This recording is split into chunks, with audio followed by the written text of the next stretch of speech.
pero habían casos muy fuertes, ¿no? Pacientes con adicción al alcohol, con adicción a la cocaína. Cambio de turno. Tenemos lo que nadie te explica. Esto es Sala Abierta.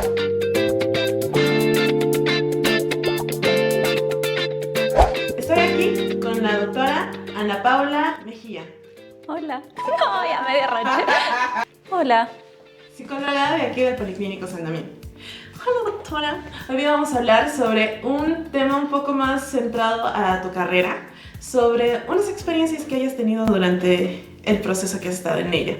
Por ejemplo, no sé, algo que te haya marcado en unos casos, algo que no has podido olvidar.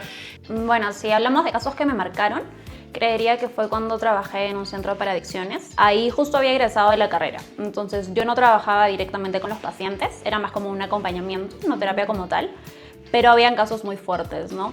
Pacientes con adicción al alcohol, con adicción a la cocaína, con adicciones múltiples, entonces eran casos muy particulares, la verdad. O sea, habían diversos, no era solo uno.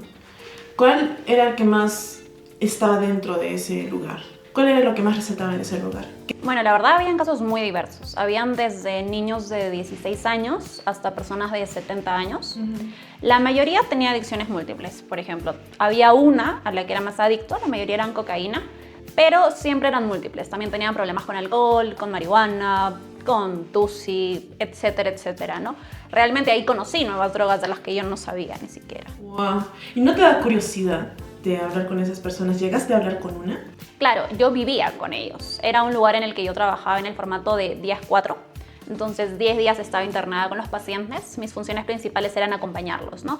Estar con ellos, escucharlos, aplicar pruebas. Pero no se aplicaba terapia como tal porque era más como desintoxicación. Era más como un acompañamiento de escucharlos, quizá trabajar un poquito, ¿no? Pero no terapia como tal. Pero sí, vivía con ellos, incluso dormía con los pacientes. Interesante. ¿Y conversabas con ellos? ¿Cuál era la mejor parte al estar con ellos cara a cara? La verdad, para mí fue una experiencia muy interesante. A mí me gustó incluso en algún momento compartir con ellos. Ya mucho tiempo no, pero sí porque incluso algunos llegaron a hacerse, no mis amigos como tal, pero sí me contaban cosas fuera de lo que tenían que contarme, ¿no? Era como que acudían a mí si querían contarme un problema, conversaban conmigo, hablaban de otros temas, entonces era muy interesante poder conocerlos más allá de sus adicciones, ¿no?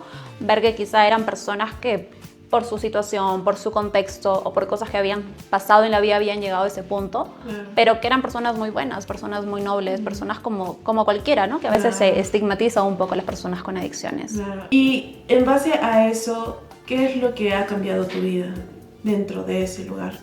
Que dijiste, wow, no puedo seguir haciendo esto, prefiero cambiar, hacer esto. Creo que marcar un poco la dependencia de algunas cosas. Por ejemplo, ¿no? Creo que de alguna manera la mayoría de personas son adictos a algo o utilizan algo para regularse emocionalmente, aunque no nos demos cuenta.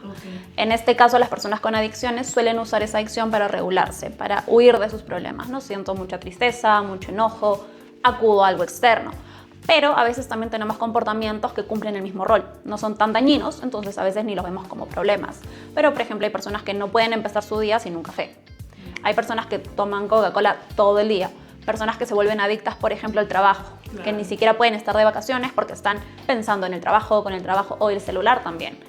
La adicción al celular también es mucho, ¿no? Y creo que en el fondo, incluso todos tenemos un poquito esa adicción al celular. Entonces, cuando salí de ahí fue que empecé a reflexionar un poquito sobre eso, ¿no? Dejar que algo controle tu vida, no usar esas escapatorias. Claro. Defínete en una palabra. ¿Qué es lo que te une a ti con tu carrera en una sola palabra? Bueno, creo que más que definirme, o sea, una característica que tengo que sí siento que va muy atada con mi carrera es la empatía.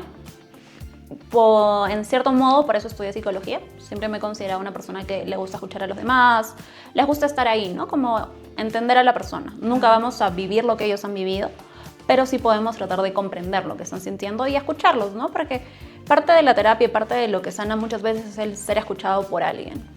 Ok, estrellita para ti. ¿Qué mensaje o moraleja tienes para darle a las demás personas y qué es lo que te ayuda a ti a impulsarte en la vida diaria? ¿Qué mensaje? Bueno, yo creo que la psicología es una carrera en la que aprendes mucho. Yo creo que mis pacientes me han enseñado muchas cosas, ¿no? Incluso a veces notas algo que tú también estás haciendo en ellos. Entonces te permite recapacitar, te permite entrar a muchos mundos, conocer a mucha gente, entender muchas cosas. Y ellos también me ayudan a aprender, ¿no?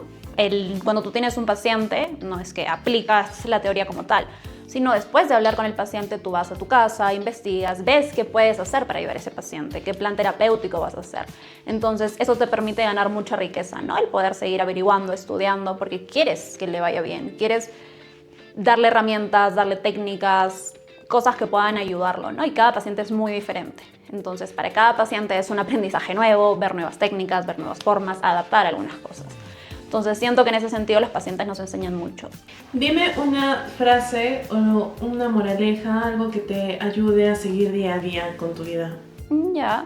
Bueno, una vez leí un libro que me pareció muy interesante en el que hablaban de 4 acuerdos, ¿no? De cómo debería ser tu forma de vivir.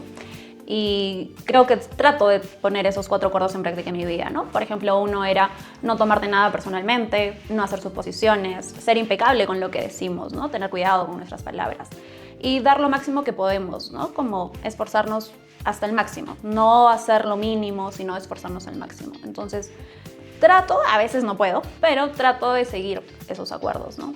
Claro. Bueno, gracias, doctora. Esto ha sido todo. Se acabó el descanso, regresamos al consultorio.